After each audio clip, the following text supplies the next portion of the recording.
बिस्मिल्लाहिर्रहमानिर्रहीम। अस्सलाम वालेकुम मेंबर्स, व्यूअर्स, होप सब खैर खैरियत से होंगे। आज की वीडियो में जी डिस्कस करते हैं, मार्केट ने पॉजिटिव क्लोजिंग दी। एक न्यूज़, ये तमाम जो सी रिकवरी और तमाम पॉजिटिव मोमेंटम जो बना वो उसकी वजह बनी। बट ये एट द सेम टाइम बड़ा इंपॉर्टेंट पॉइंट होता है जहाँ पर आपने अगर थोड़ा सा गलत डिसीजन ले लिया, ओवर एक्साइटेड हो गए, तो वो आप स्टक भी हो सकते हैं। और अगर आप टाइमली कुछ एक्शन ले लें, कुछ डिसीजन ले लें और टाइमली कुछ चीज़ों में स्टॉप लॉस प्लेस कर दें या प्रॉफिट टेकिंग कर लें, तो आप एक अच्छा प्रॉफिट भी गेन कर लेते हैं और दोबारा से री एंटर भी डिप पे हो जाते हैं। तो यही चीज़ें आप थोड़ी सी डिस्कस कर लेते हैं कि ये जो सिनेरियो डेवलप हुआ है ये कितना सस्टेनेबल है और कल के लिए हमारी स्पेसिफिकली क्या स्ट्रेटजी होनी चाहिए। और कुछ स्टॉक्स जिनमें कुछ ऐसे लेवल्स हैं जहाँ पर या तो स्टॉप लॉस प्लेस करना बहुत इंपॉर्टेंट है या प्रॉफिट टेकिंग करना इंपॉर्टेंट है, तो वो डिस्कस कर लेते हैं। तो मार्केट के हवाले से आपको पता है कि आज मार्केट जो सी है वो लो वॉल्यूम के साथ ओपन हुई, वोलेटाइल थी, नेगेटिव स्टार्ट हुआ। और वो रीज़न उसकी यही थी कि जो आपको पता है कि इंटरेस्ट रेट इंक्रीज़ हुआ था, दो के हम डिस्कस कर चुके हैं। 100 बेसिस पॉइंट का तो मार्केट जो है वो एक्सपेक्ट कर रही थी और वो उस हिसाब से अपने आप को एडजस्ट भी कर चुकी थी। बट क्योंकि वो 125 बेसिस पॉइंट इंक्रीज़ हुआ तो भी एक वो जो है नेगेटिव इम्पैक्ट जो है वो मार्केट ने लेना था। उसमें जब आपको पता है ट्रेडिंग सेशन के दौरान ये न्यूज़ आई कि पाकिस्तान का आईएमएफ के साथ जो है वो स्टाफ लेवल जो है वो मुआहदा हो गया है और उसकी अनाउंसमेंट किसी भी वक्त आ सकती है, आज रात को या इमीडिएटली किसी भी टाइम आ सकती है। उसके बाद देखें आपने मार्केट ने एकदम रिकवरी शो की और बड़ी फास्ट रिकवरी दी और बहुत से स्टॉक जो से हैं वो अपर कैप की तरफ चले गए और ऑल राउंड द बोर्ड आप देखें तो चीज़ें जो सी हैं वो नेगेटिव से पॉजिटिव की तरफ चली गई। तो उसकी रीज़न यही है कि इस वक्त जो सिनेरियो डेवलप हुआ है, आप देखें कि जितना बड़े क्राइसिस पाकिस्तान ने फेस किए हैं उसका जो इम्पेक्ट पीएसएक्स पे आया है। और तो उसमें अगर पीएसएक्स 5-6 हज़ार का डिप भी ले लेती तो कोई बड़ी बात नहीं थी, लेकिन पीएसएक्स ने किसी न किसी तरह अपने आप को होल्ड किया। वॉल्यूम बहुत डाउन चले गए, एक दिन रिकवरी आती थी, 2 दिन नेगेटिव हो जाती थी, लेकिन चीज़ें समहाउ मैनेज हो गई। जिसमें आप देखें कि पेट्रोल 150 से 250 पे चला गया, आपका इंटरेस्ट रेट वो जो सा था वो 15% पे चला गया, जो हाईएस्ट है I think after so many years. और इसके अलावा आईएमएफ की तरफ से कोई कंफर्मेशन नहीं है।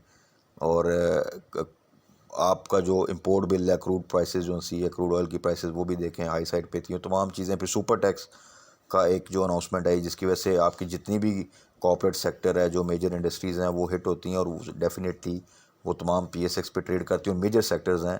तो ये तमाम चीज़ें ऐसी थी जिसके ऊपर बड़ा डिज़ास्ट्रस किस्म का एक डिप भी आ सकता था, पर अल्लाह का शुक्र है कि वो चीज़ों से बच गए।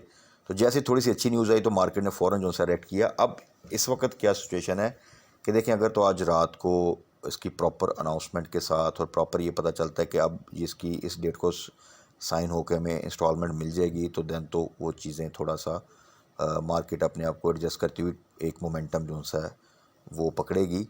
अगर ये चीज़ें, ये जो आज न्यूज़ है, इसके बाद फिर अभी आपके पास फिर क्लैरिटी नहीं आती कि कौन सी डेट है जब ये चीज़ें जो सी फाइनलाइज होंगी और चीज़ें फिर थोड़ा सा वेट की तरफ जाती हैं। आल्दो के अल्टीमेटली चीज़ें इंशाल्लाह ताला कंक्लूड करेंगी, लेकिन उसमें फिर थोड़ा सा वेट आता है। तो उस डिले या उस वेट को आप कह सकते हैं कि उसके दरमियान जो फिर इवेंट आएंगे, जिस तरह ये आपके ज़िमनी इलेक्शन आ रहे हैं या उसके अंदर कोई और न्यूज़ आती है बैड, तो वो फिर मार्केट जो है वो जो एक बाउंस बैक आया था बड़ा क्विक, तो वो अपने आप को दोबारा से जो है वो करेक्ट करेगी। तो उस करेक्शन से बचने के लिए जो बेस्ट स्ट्रेटजी है वो ये है कि आपने स्टॉप लॉस जो है वो ज़रूर प्लेस कर देना है, चीज़ों को होल्ड करें। लेकिन जो आज एक बाउंस बैक आया है और जो चीज़ें हमने रिसेंटली बाय की होंगी, बहुत से स्टॉक्स हमने डिस्कस किए थे जिनमें हम शॉर्ट ट्रेड्स करते हैं, तो वो इन लेवल्स पे हैं जहाँ पर या तो आप कल हाई साइड पे प्रॉफिट टेकिंग करें या फिर स्टॉप लॉस प्लेस कर दें, ताकि अगर डिप आए, जिस तरह आज एक क्विक रिकवरी है या कल किसी वजह से आप देखेंगे एकदम वो चीज़ें नीचे गई हैं, तो आप एक पॉजिटिव जो है अपनी सिचुएशन में उसमें से एक एग्ज़िट ले लें, रादर के वो दोबारा से उन्हीं लेवल्स पे आ जाए जहाँ पे आपने बाय किया हुआ था। तो यही स्ट्रेटजी जो सी है होपफुली ये मेरा ख्याल है कि फेवरेबल रहेगी।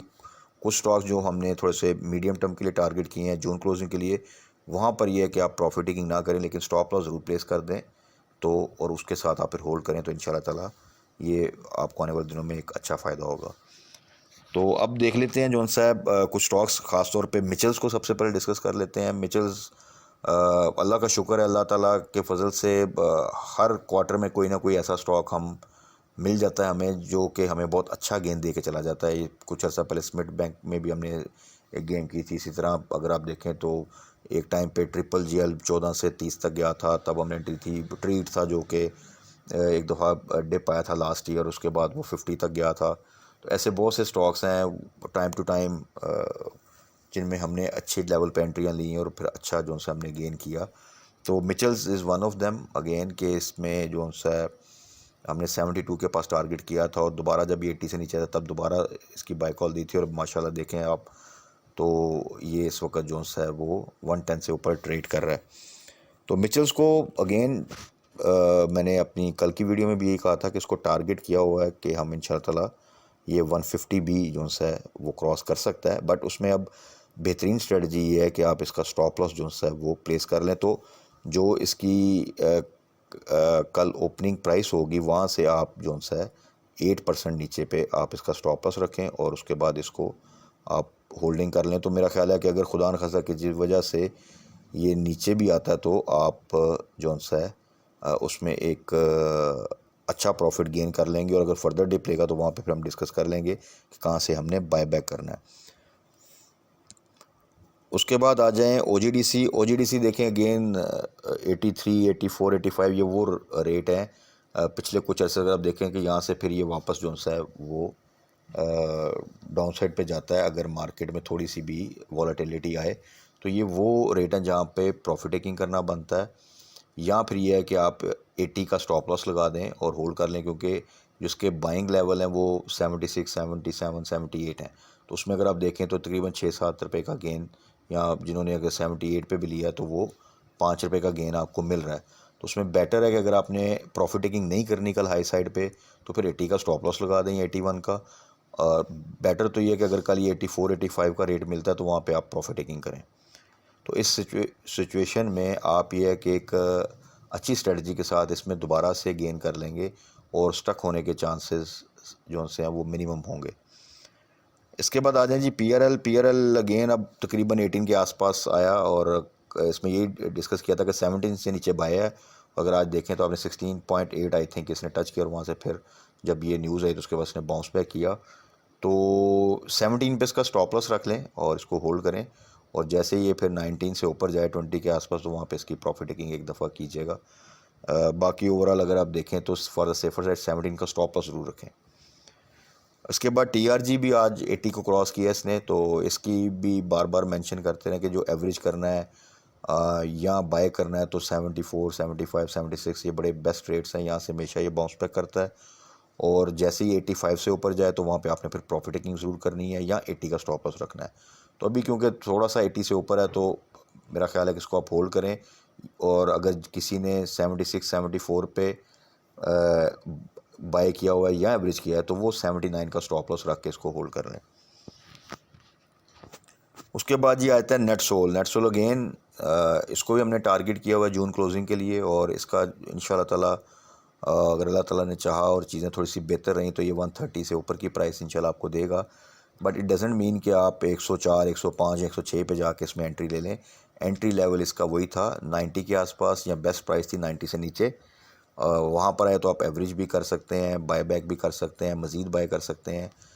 बट 100 से ऊपर थोड़ा सा फिर रिस्की हो जाता है, क्योंकि अगर किसी किस्म का डिप आया तो आपको याद हो कि ये रिसेंटली भी 2 दफ़ा 107, 104 तक आया और उसके बाद फिर ये 90 से नीचे भी गया था जब के। तो अल्लाह ना करे कोई ऐसी सिचुएशन हो जिसमें वो नौबत आए, अदरवाइज़ ये है कि इंशाल्लाह ताला ये परफॉर्म करेगा।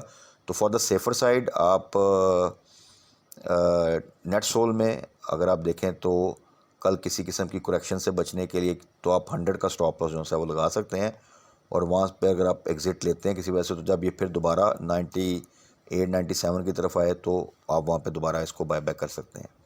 So for the safer side I think कि आप 100 का स्टॉप लॉस जो है लगा के इसको होल्ड करें तो आने वाले दिनों में मज़ीद जो है इसमें आप बेहतरी देख सकते हैं। तो ये तो कुछ स्टॉक्स जिनमें कुछ ऐसे लेवल्स हैं जिनमें के या तो प्रॉफिट टेकिंग थोड़ी सी कर ली जाए तो बेहतर है, या फिर स्टॉप लॉस ज़रूर प्लेस किया जाए ताकि अगर किसी किस्म का डिप आए तो आप उसमें सेव हो सकें। उसमें से मिचेल्स को थोड़ा सा आप डिफरेंटली ट्रीट कर सकते हैं, क्योंकि एक तो साइड आइटम है, एक उसमें जो रैली है और उसका जो टारगेट हमने देखा हुआ है वो थोड़ा सा मार्केट डिपेंडेंट इतना नहीं है जितना कि आपके बाकी स्टॉक्स हैं। तो मिचेल्स को आप होल्ड करें स्ट्रांगली, स्टॉप लॉस आप फिर भी प्लेस कर दें ताकि अगर बहुत ज़्यादा सिचुएशन ख़राब हो और अगर आपको लगे कि लोअर लॉक हो रहा है तो आप उसमें टाइमली एग्जिट ले सकें। अदरवाइज़ मिचेल्स जो है इंशाल्लाह अभी फर्दर परफॉर्म करेगा। बाकी कल के लिए होप फॉर द बेस्ट, अल्लाह करे कि प्रॉपर मज़ीद कंफर्मेशन और कोई न्यूज़ आ जाए कि किस दिन जो सा ये सिग्नेचर होंगे और हमें जो सी है वो जो इंस्टॉलमेंट है नेक्स्ट मिलेगी। और बाकी जो सा पेट्रोल प्राइसेस भी जो सा आपको पता है कि उसकी भी न्यूज़ आ रही है कि वो कम होंगी। एक और बेहतर न्यूज़ है जिसकी वजह से आपके इन्फ्लेशन जो सी है उसके ऊपर एक जो सा है वो इफ़ेक्ट आएगा। और जो नेक्स्ट मॉनेटरी पॉलिसी आएगी तो लगता यही है कि जिस तरह हमने पहले भी डिस्कस किया था कि अब वो हम अनचेंज की तरफ और फिर फर्दर रिडक्शन की तरफ जाएंगे। तो मॉनेटरी पॉलिसी के लेवल तक तो चीज़ें लगता है कि पीक आउट हो चुकी हैं। तो उधर से अब आने वाले दिनों में, आने वाले महीनों में अच्छी न्यूज़ आएंगी जो कि मार्केट के लिए पॉजिटिव होंगी। बाकी आईएमएफ की डील क्लोज़ होती है तो इकनॉमिकली अगर चीज़ें क्रूड ऑयल इंटरनेशनल लेवल पे नीचे रहता है तो वो भी एक अच्छा खासा हमें पॉजिटिव इम्पैक्ट जो है ओवरऑल इकॉनमी पे भी पड़ेगा और अल्टीमेटली पीएसएक्स पे भी पड़ेगा। तो तब तक जब तक कि चीज़ें प्रॉपरली कंक्लूड नहीं करती और एक सस्टेनेबल रैली नहीं बनती तब तक थोड़ा सा सेफ साइड रख के स्टॉप लॉस को ज़रूर इस्तेमाल करें। और जो चीज़ें आप एवरेज करते हैं शॉर्ट ट्रेड्स के लिए डिप पे बाय करते हैं, जो लेवल्स हम डिस्कस करते हैं उनकी टाइमली प्रॉफिट टेकिंग ज़रूर करें। तो इंशाल्लाह ताला इस तरह आप एक अच्छा प्रॉफिट गेन करते रहेंगे। तो बाकी कल मार्केट क्लोजिंग के बाद फर्दर क्या न्यूज़ आती हैं और क्या मार्केट क्लोजिंग आती है उसके बाद फर्दर डिस्कस कर लेंगे कि नेक्स्ट डे के लिए हमारी क्या स्ट्रेटजी होनी चाहिए। तब तक अपना ख्याल रखिएगा, दुआ में याद रखिएगा। स्टे ब्लेस्ड, अल्लाह हाफ़िज़।